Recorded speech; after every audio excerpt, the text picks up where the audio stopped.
আমরা নতুন কোনো জিনিস তৈরি বা উদ্ভাবন সাধারণত আমরা শহর থেকে আশা করি, কিন্তু এই শহর থেকেও এই শহরের আধুনিকতা এবং এত উন্নত প্রযুক্তির বাহিরেও শহর থেকে অনেক দূরে শত শত মাইল দূরে এমন প্রযুক্তি একদম হাতের নিখুঁত ছোঁয়ায় নিখুঁত কাজে এবং প্রাকৃতিক পরিবেশে যে এমন জিনিস তৈরি করা যায় সেটা আমি আপনাদেরকে দেখাবো।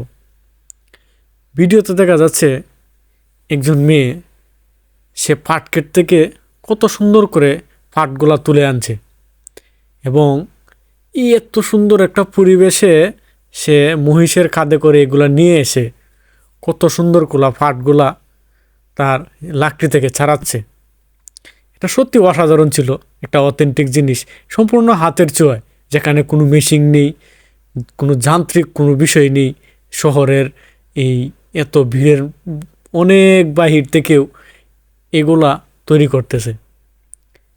আপনারা যদি আমার চ্যানেলে নতুন হয়ে থাকেন অবশ্যই চ্যানেলটা সাবস্ক্রাইব করে দিবেন এবং পাশের বেল আইকনটি অন করে রাখবেন। লাইক কমেন্ট শেয়ার করে জানিয়ে দিবেন এই ভিডিওটা আপনাদের কাছে কেমন লাগবে। সকাল হতে না হতেই মেয়েটি তার কাজে চলে গেল। দেখা যাচ্ছে অনেক পরিশ্রমী সে। এই পাটগুলোকে নিয়ে সে একটি গর্তের মধ্যে পানি দিয়ে ভিজিয়ে সে রেখে এবং হাতে আর পায়ে এটাকে মাড়াই করছে। মাড়াই করে সে যখন এখান থেকে উঠবে, সত্যি অসাধারণ ছিল। কিন্তু জাস্ট তার এই পাটগুলো রোদে শুকানোর দৃশ্যটা আরও অসাধারণ, অনেক মুগ্ধ করেছে। এই মুগ্ধতার কারণে আমরা কিন্তু অনেক সময় প্রাকৃতিক পরিবেশে হারিয়ে যাই। শেষ পর্যন্ত দেখলে হয়তো আমরা অনেক কিছু এখান থেকে শিখতে পারবো বা জানতে পারবো কিভাবে গ্রামের মানুষ এখনও সম্পূর্ণ হাতের ছোঁয়ায় নিজের হাড়ভাঙা খাটুনি দিয়ে এমন একটি জিনিস তৈরি করবে যেটা সত্যি অবিশ্বাস্য ছিল। এটা একটি পাট নয়, যেন একটি সোনালি আঁশ, একটি আঁশের মধ্যে যেন স্বর্ণ লুকিয়ে রয়েছে। সত্যি আমরা কি পারি না নিজের একদম হাতের অথেন্টিক ছোঁয়ায় এই পাহাড়ি ঝর্ণার ধারে এই মেঠো পথ ধরে, সত্যি এই মেঠো পথটা অনেকটাই আমাদের মুগ্ধ করে তোলে। ভিডিওতে এখন আমরা দেখতে পাচ্ছি একটি পাট একটি আঁশ ছাড়ানো হচ্ছে।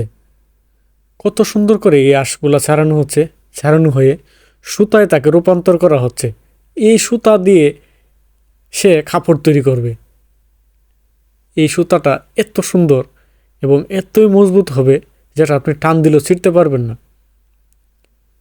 কত সুন্দর সুতা হয়ে গেল এবং একটি হুকের সাহায্য করে, এই যে আমরা সাধারণত রেশম পোকা থেকে গুটি পোকা থেকে রেশম নেওয়ার পরে যেভাবে সুতোগুলোকে এক জায়গায় করি, রুল হিসাবে আকার দিই, সেই রুলটাই এখানে আকার দিচ্ছে নিজের সাইকেলের মতো করে একটা জিনিস।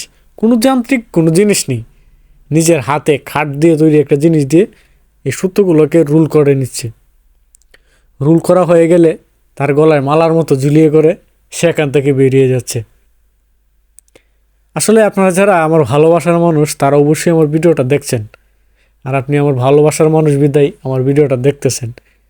ভালো থাকবেন এবং পাশে থাকবেন, আরও ভালো ভালো নতুন নতুন কন্টেন্ট নিয়ে আসবো।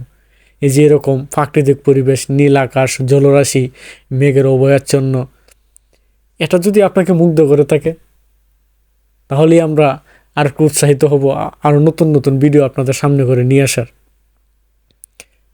এবং এমন একটি রাবারের মতো আটা দিয়ে দেওয়া হলো এখানে, যেটা সুতাটাকে আরও মসৃণ, আরও সুন্দর করে তুলবে। এই মসৃণতা, এই সুন্দরতার মধ্যে মনে হচ্ছে যেন আমরা হারিয়ে যাই। তাদের মাথার এতটাই জ্ঞান প্রকট যে তারা চাচ্ছে কোনো আধুনিকতার ছোঁয়া না দিয়ে সম্পূর্ণ নিজের হাতে করে এটাকে তৈরি করবে। তার জন্য তো এত পরিশ্রম, এত খাটুনি দিতে হবে। যদি এটা শহর হতো নিজে নিজে একাই করে ফেলতো। এখন এই সুতাগুলাকে শক্ত করার পালা এবং নতুন রূপে রূপান্তর করার পালা। আমরা দেখতে থাকি এবং শেষ পর্যন্ত দেখি জীবন কি এতই প্রিয়, সুখ কি এতই মধুর যে তাকে শিকলার দাসত্বের দামে কিনতে হবে, যেমনটা আমরা শহরের মানুষদেরকে দেখি। কিন্তু গ্রামের পরিবেশে এত সুন্দর করে বেঁচে থাকা যায় এই প্রাকৃতিক পরিবেশে, নীল জলরাশিতে। সে দীর্ঘক্ষণ পরে এখন সময় হয়ে গেছে কাপড় বোনার। কাপড় বোনার আগে এই সুতোটাকে আরেকবার জ্বালাই করে নিতে হবে, শক্ত এবং মজবুত টেকসই করে নিতে হবে, যাতে বহুদিন ব্যবহার করা যায়। এর জন্য কিছু কেমিক্যাল ছিটিয়ে দেওয়া হলো। এই কেমিক্যাল ছিটানোর পরে এটাকে আবার মসৃণ করে একরকম করে সেটাকে আর একটু শক্ত করতে হবে। আবারও সেই সন্ধিক্ষণ মহাক্ষণ, যেখানে সুতোটাকে সুন্দর করে পিছিয়ে নেওয়া হচ্ছে। এই মেশিনটাও দেখুন, কিছু কাঠ দিয়ে মেশিনটা তৈরি করা হয়েছে, এক মাপে কেটে নেওয়া হলো। আমরা সেই দীর্ঘ সন্ধিক্ষণের মহাক্ষণের অপেক্ষায় আছি, যেটা দেখে আমরা সেই পরিপূর্ণ তৃপ্তি পাবো। সত্যি এখানে কি তৈরি করতে চাচ্ছিল, আসলে জিনিসটা কি ছিল? তাঁতের মাধ্যমে সেই কাপড়টা বোনা হচ্ছে। আমরা প্রথমেই দেখেছিলাম যে পাট থেকে কিভাবে আমরা কাপড় সুতা তৈরি করব। এখানে সেই সন্ধিক্ষণ মহাক্ষণ চলে এসেছে, কাপড় প্রায় তৈরি হয়ে যাচ্ছে। এই কাপড়টাকে আবার পাহাড়ি ঝর্ণায় নিয়ে ভিজাতে হবে।